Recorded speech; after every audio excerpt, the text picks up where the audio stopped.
Who is Miss Delight? She is a secondary antagonist in Poppy Playtime.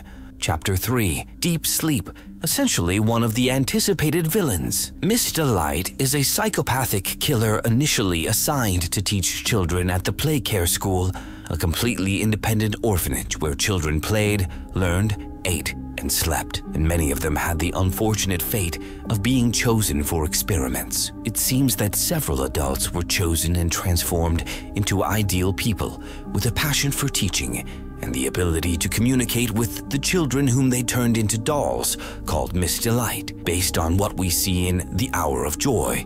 Many Miss Delights were created for teaching children, but it's strange that we only encounter this Miss Delight without seeing others. The reasons for her hostility are initially unclear to us. Her appearance indicates that she has undergone something terrible, resulting in irreparable damage to her face, exposing her insides and internal organs. Before we begin, please like and subscribe to the channel, because I'm trying for you. We first encounter her inside the school when Ollie warns us about her being a creature. In the game, she first appears by destroying the generator with a homemade weapon she calls Barb. She constructs it from various school supplies like pencils, pens, and so forth. She is very powerful and destroys the generator with a strong blow, then continues to pursue the main character, breaking through barriers, closely following us. She is fast and moves when not being watched, mimicking inanimate objects or the deceased, which harks back to her past and how she used this method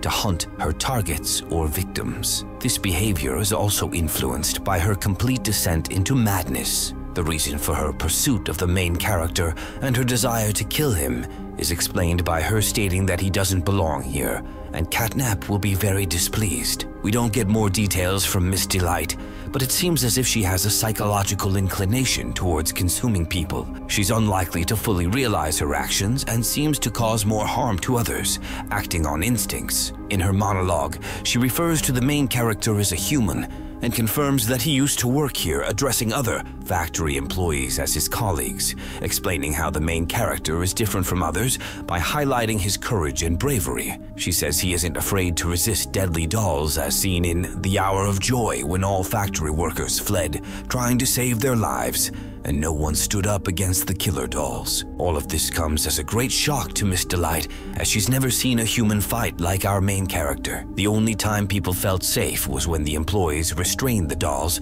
and used weapons to tranquilize them, because otherwise, according to Miss Delight, Playtime Corporation employees ran like cowards.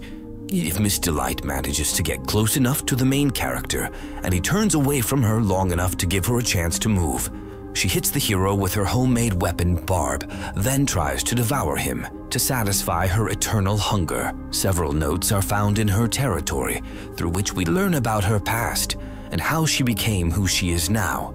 It seems that, like other teachers, she was created to educate orphans at the Playcare School. She always enjoyed her role and didn't mind teaching school subjects to children.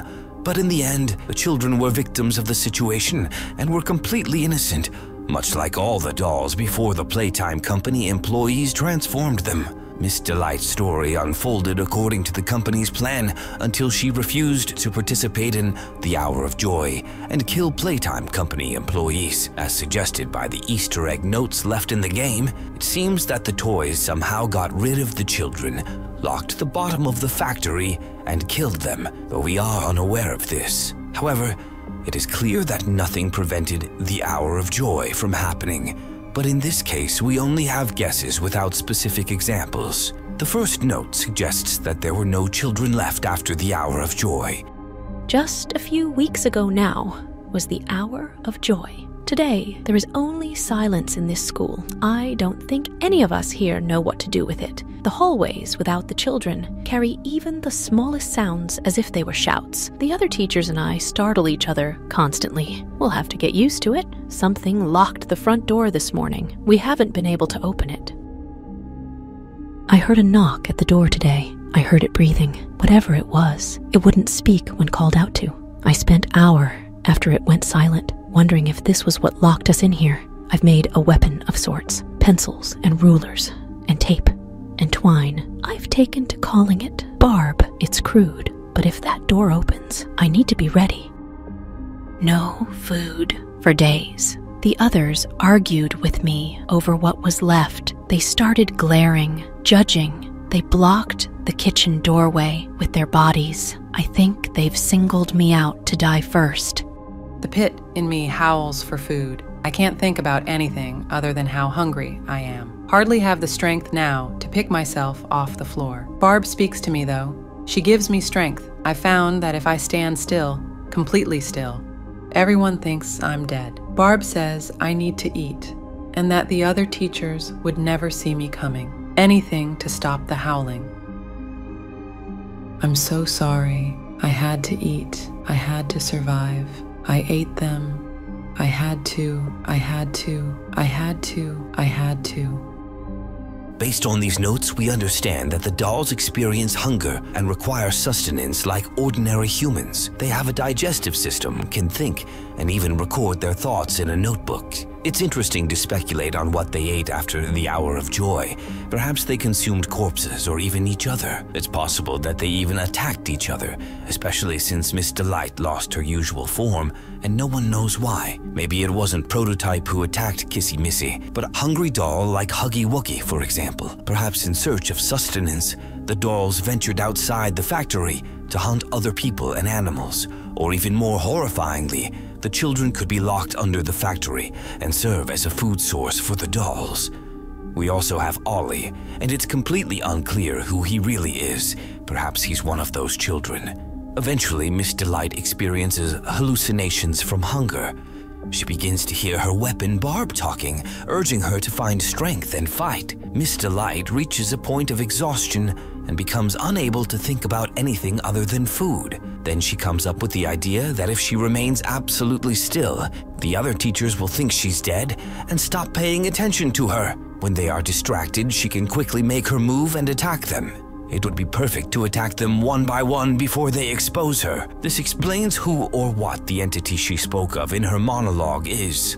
Barb, her weapon, or a more sinister antagonist driving her towards violent actions. Even Barb urges Miss Delight to kill the main character, although initially Miss Delight is friendly towards us and welcomes the main character. The note also explains the reason for her method of attack, why she remains completely still while being watched and quickly attacks when she's not seen, using her weapon called Barb. She adopted this method to pretend to be dead or inanimate, and when the victim is distracted, she could make her move and attack them.